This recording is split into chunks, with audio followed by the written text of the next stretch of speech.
प्रभु यीशु मसीह में मेरे प्रिय भाई और बहनों, प्रभु यीशु मसीह के अति पवित्र नाम में मैं आप सभी का आज रविवार की इस दिव्य कृपा की प्रार्थना में हृदय से स्वागत करता हूँ। आज का सुसमाचार हमें एक गहरी सच्चाई के सामने खड़ा करता है।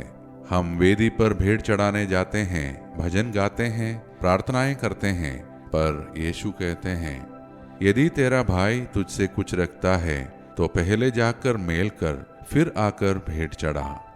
हमारे लिए रविवार केवल आराधना का दिन नहीं, यह हृदय की जांच का दिन है। क्या मेरे भीतर किसी के प्रति क्रोध है? क्या कोई ऐसा है जिससे मैंने दूरी बना रखी है? क्या मेरी आराधना क्षमा के बिना अधूरी है?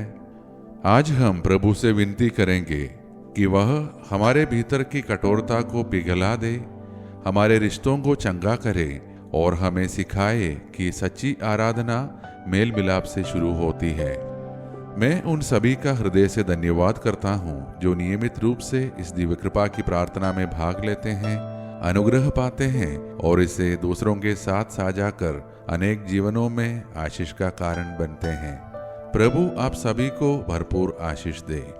आज का हमारा मनन का वचन हम सुनेंगे संत मत्ती का सुसमाचार से अध्याय 5 पद संज्ञा 21 से 24।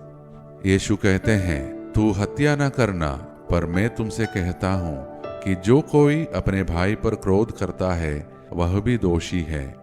यदि तू वेदी पर अपनी भेंट चढ़ा रहा हो और तुझे स्मरण आए कि तेरे भाई को तुझसे शिकायत है, तो पहले जाकर उसे मेल कर। मेरे प्रिय भाई और बहनों, प्रभु यीशु यहाँ केवल बाहरी पाप की नहीं, भीतर की भाव की बात करते हैं। वे कहते हैं, हत्या केवल हाथों से नहीं, कभी कभी शब्दों से भी होती है, कभी कभी मौन से भी होती है, कभी कभी दूरी से भी होती है। क्रोध, कटुता और अपमान धीरे धीरे हृदय को कठोर बना देते हैं, और जब हृदय कठोर हो जाए तो आराधना भी औपचारिक हो जाती है। यीशु हमें एक साहसी कदम उठाने को कहते हैं, पहले मेल कर फिर भेंट चढ़ा। अर्थात परमेश्वर के साथ शांति पाने से पहले मनुष्य के साथ शांति स्थापित कर। यह आसान नहीं है। क्षमा करना कभी कभी कठिन होता है, पर क्षमा हमें मुक्त करती है। क्षमा दूसरों को नहीं, हमें चंगा करती है। आज यह वचन हमें आमंत्रित करता है, किसी को फोन करने के लिए, किसी से माफी मांगने के लिए, किसी को क्षमा करने के लिए, अपने हृदय को हल्का करने के लिए, क्योंकि मेल मिलाप ही सच्ची आराधना का शुरुआत और द्वार है। तो अब आइए मेरे प्रिय भाई और बहनों, हम सब अपने आप को प्रभु के इच्छा में समर्पित करें और मिलकर प्रार्थना करें। हे सर्वशक्तिमान और करुणामय परमेश्वर, आज इस पवित्र रविवार को हम तेरे सामने आते हैं। हम स्वीकार करते हैं कि कई बार हमारे भीतर क्रोध, कटुता और शिकायतें रहती हैं। हे प्रभु, हमारे हृदय को नरम कर, हमें साहस दे कि हम क्षमा कर सकें। जहां हमने किसी को चोट पहुंचाई है, वहां हमें माफी मांगने की विनम्रता दे। जहां हम आहत हुए हैं, वहां क्षमा करने की शक्ति दे। हमें ऐसा हृदय दे जो मेल मिलाप खोजे, जो शांति बनाए, जो प्रेम में चले। हे प्रभु, हम अपने परिवारों को तेरे हाथों में सौंपते हैं। पति पत्नी के बीच यदि दूरी है तो उसे मिटा।